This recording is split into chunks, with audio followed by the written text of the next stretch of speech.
And it was a thing called Jukebox Jury, which is on every week in England. And George Harrison was on the panel. Ooh. And so they played She's Not There. And he said, oh, I like that. Yeah, I really like it. And the zombie bass player and the zombie keyboard, I like that. And that's the first time we'd heard it. And that was really, George Harrison really giving us the thumbs up, you know.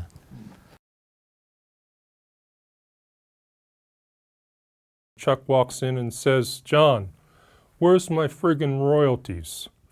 And John was like, whoa, what is this? If George makes a mistake, he looks bad. If I make a mistake, he looks bad. So I can't.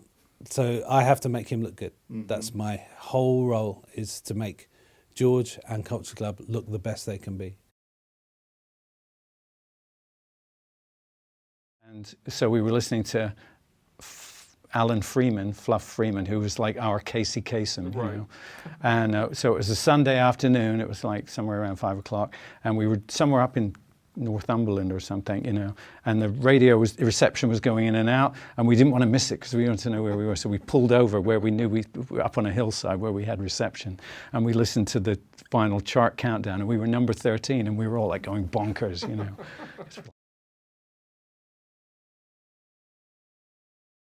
You know, I was always writing Beatles songs, you know, and still am, but they don't sound like Beatles songs.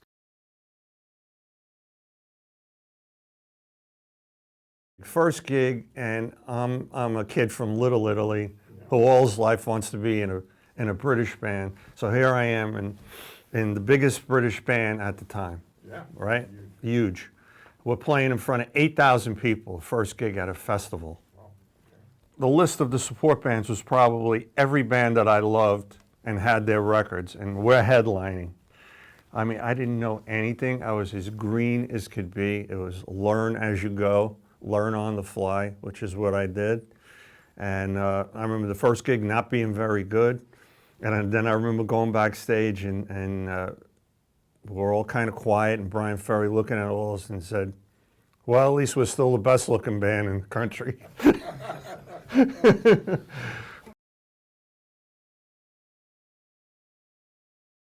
Get to the Kinks, and straight away I realised, look, you've just got to underpin the riffs.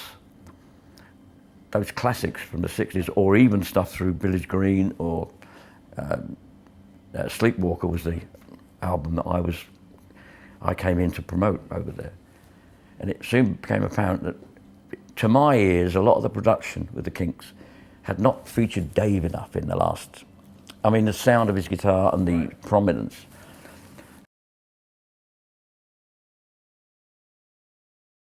David Bowie, yes. He was just another fantastic pop star. There was Gary Glitter there, you know, all those amazing bands, Sweet. Yeah, we didn't have to think about it then. It was just there, and it was just fantastic. It was a great age to be a kid and like music.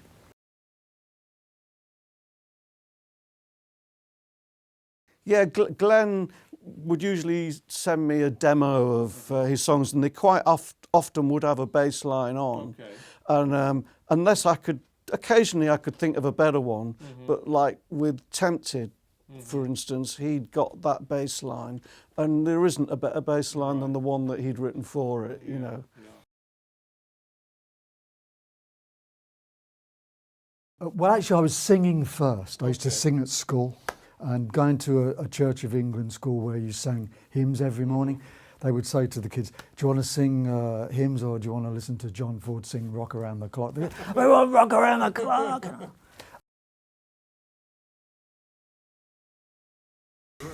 And to be a part of that was great, but I learned so much, you know, about how Jack, even his older stuff, because when I knew Jack Nitzsche was coming in and producing all this stuff, I right away went and got every kind of Jack Nitzsche thing that he ever did. I want to know what this man's about.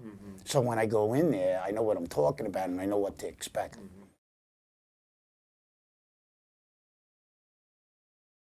It's the last time I'm going to call this number. This is silly.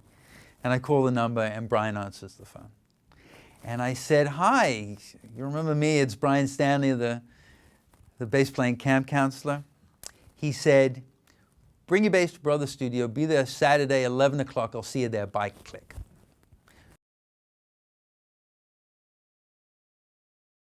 And he was like, hey, man, give me your phone number, maybe we can jam. And I was like, anytime, so gave him my number, and like on like kind of regular Keith Richards time frame, I get a phone call like a year later, like one whole year,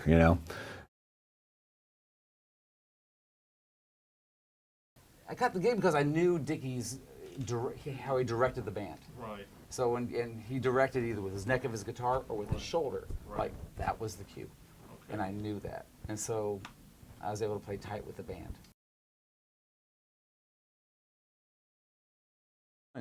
Of course, I had a rudimentary chord chart, but this was always subject to change because he and Jacques Levy were rewriting the songs as we were going along. Every single take, Jacques would bring out a new long legal pad full of revised lyrics. And Bob, to his credit, was the songs on the Desire album, he's reading them off a music stand, off a yellow pad, man. And they're different every take because they trying to keep them better, because this is the Broadway ethos, right? Revision, re-rehearse.